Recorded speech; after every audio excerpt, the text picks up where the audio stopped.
Not enough said about the dragon. Not enough. And yet there is so much that we can tell about the dragon. Such as stories. Everything that I feel about the dragon is such a great moment. Is everything about them is so powerful. So hello my brothers and sisters on the Dragon's Path. My name is Tim Hay and I believe in dragons. I have come a long way for doing rituals and dragon magic. And this was one of my favorite rituals that I actually wanted to show you. And it actually comes a bit to necromancy, but it's not really necromancy, because that means that you are bringing the dead back to life. But in fact, it is a bit like it. Bringing the dead to life, draconic necromancy is not, of course, to bring the dragon back in flesh and blood, but in a whole different way. You know, the dragon is here and has a large connection with the four elements. In short, in nature. So everything that you can feel about them is about life and death itself. Life and death, the cycle of it. And so you might feel it, that the dragon has a large connection with it. And also you also have a large connection with it if you are led into the draconic path that you are following now. The draconic path is a pathway into the spiritual realms of the dragon, but it's also a self-discovery, because it's also something that you feel inside of yourself. That is also why I am being led into draconic witchcraft. For example, wait, let me see it. So, this is actually a ritual that I love to do. I love to do this because I love my dragon. I simply love my dragon, and I love all of them. But it hurts me so much that people have a wrong idea about the dragon, and a wrong idea about everything actually on the dragon's path. Not only on the dragon's path, but also on the dragons themselves.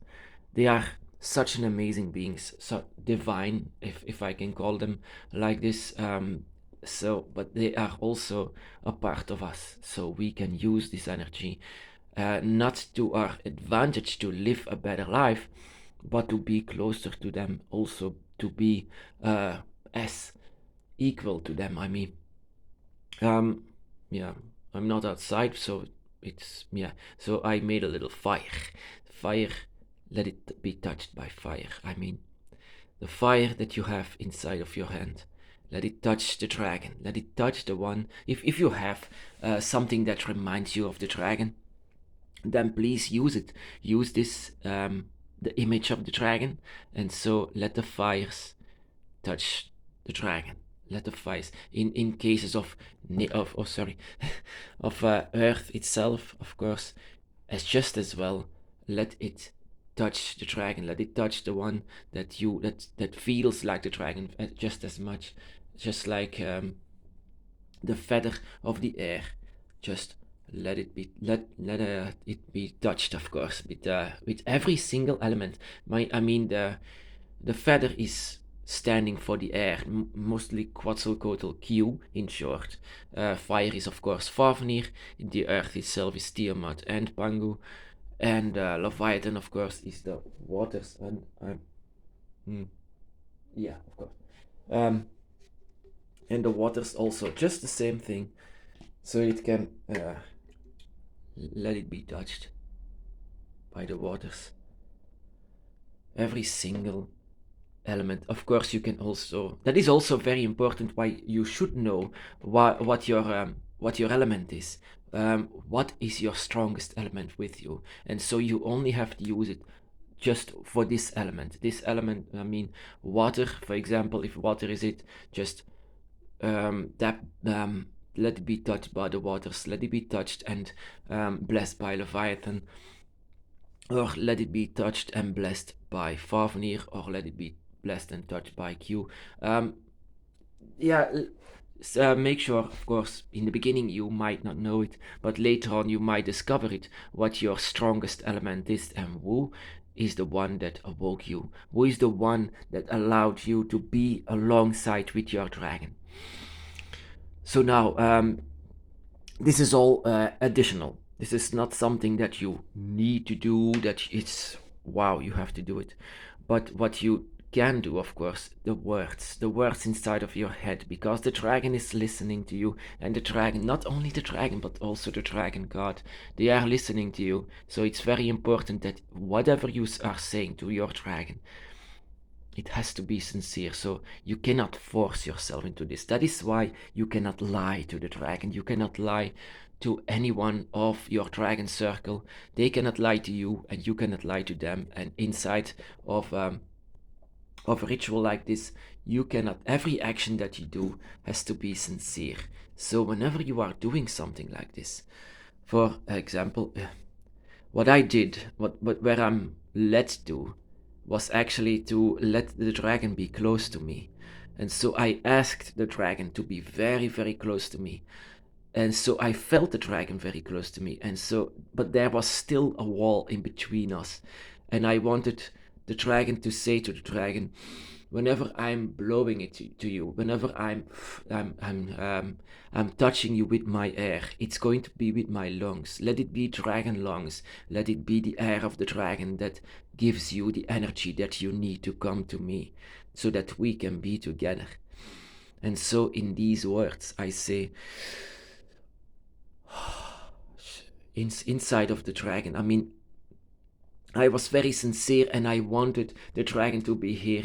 Not that they can be alive in flesh and blood, but that they can be very close to, so that they also can break down the wall. I mean, because of you, the dragon is still present here. You are their key. You are everything for them. And so very, very important. Whatever you are doing with this, with rituals like this, make it sincere. And whenever you are giving something like air, let it be dragon lungs. Dragon lungs that you are giving to your dragon. I mean, the air that you have is the dragon lungs, and the air that you have is power. It's energy. It doesn't need to be blood all the time. I mean, it can be just air. It can be just the element of Quetzalcoatl. It can be like this. Just use it. Use it how you feel it. Use it how you feel it. Like, I mean, there are so many questions that people are saying what you have to do, what you have to do, but it's so simple as that. Just simply giving the air of yourself. It's going to have a lot of energy once you have these words. Once it's not going, you don't even have to say these words. If you think these words and they are very sincere, that will be enough. So I did this for the first time on an Ouija board. An Ouija board is not going to summon the dragon. I'm going to tell you this now. The dragon is not coming through the Ouija board. A Ouija board is more like for the spirits who are seeing an open gate. But the dragon is not like this. The dragon is a traveler. Just like you, the dragon is a completely different energy than from when humans are passing away, or when lost souls are seeing it. Most of the time they know the words, and so they will spell it out for you. But in the case of the dragon, this is not going to happen. This is going to happen with the elements of nature itself, what life made. Because the dragon had to leave this place, I don't know, maybe because of humans. But they want to live on. They want to be together again because of you. And they can look in through the eyes of you. They can see through the eyes of you. I mean, you have a dragon eye, and they can look through this same eye. And that is also what you want. That is also what you might want. But you also might want the dragon to be here. With the energy that you are giving through the air, you are actually giving life force to the dragon. So this is a way of necromancy, dragon necromancy. And necromancy doesn't always have to mean that you have to summon zombies or something like this. Necromancy means that you want to reach out for those outside of this realm. You know, those are considered not alive in this realm, yet you are pulling them back to this realm, and which means that you are pulling back them back, of course, to life with elements like this, with rituals like this.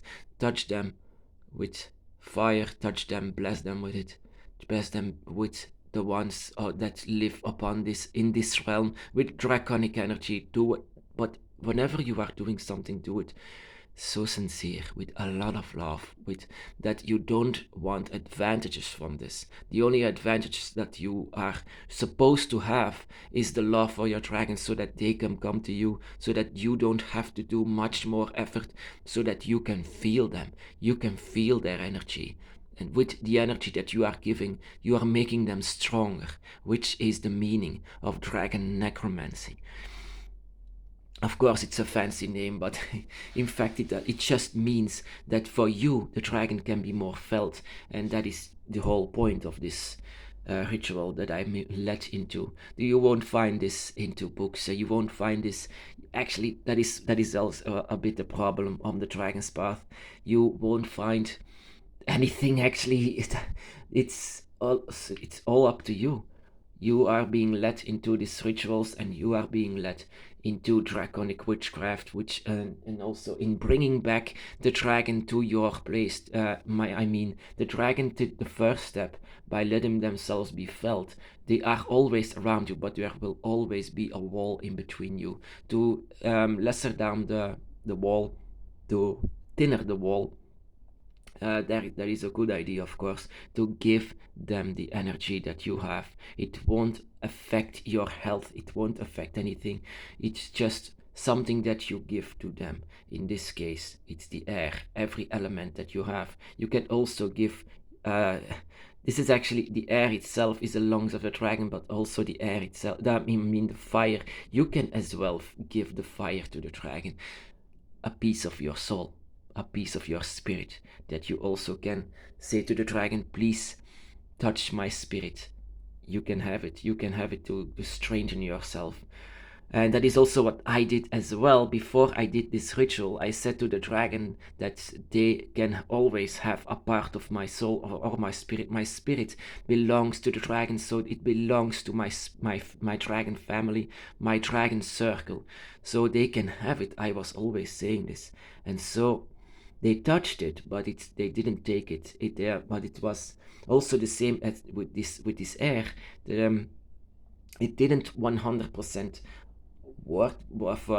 It worked, of course, but I was expecting the dragon to be much stronger. But the dragon purposely lesser down didn't take everything, because if the dragon takes everything, it will affect your spirit, and they won't do this because it will harm you, and the dragon will never do something to harm you.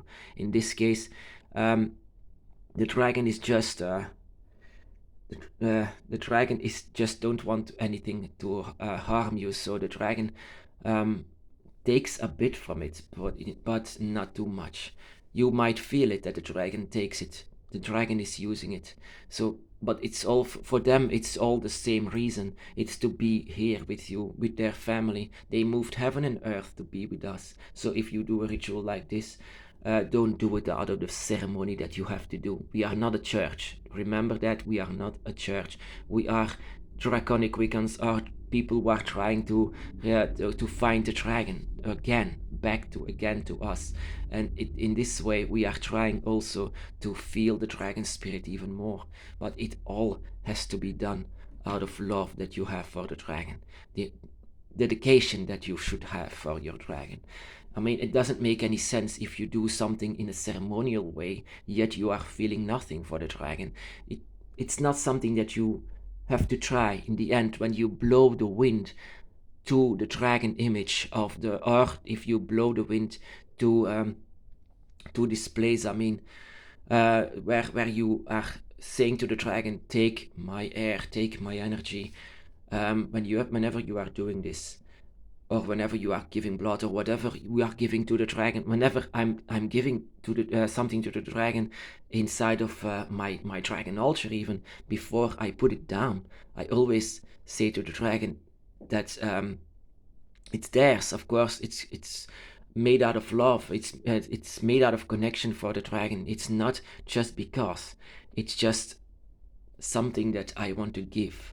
And in this case, I want to give a part of myself so that they can strengthen themselves, so that you are giving something from this dimension to their dimension, to their place, so that they can be very powerful.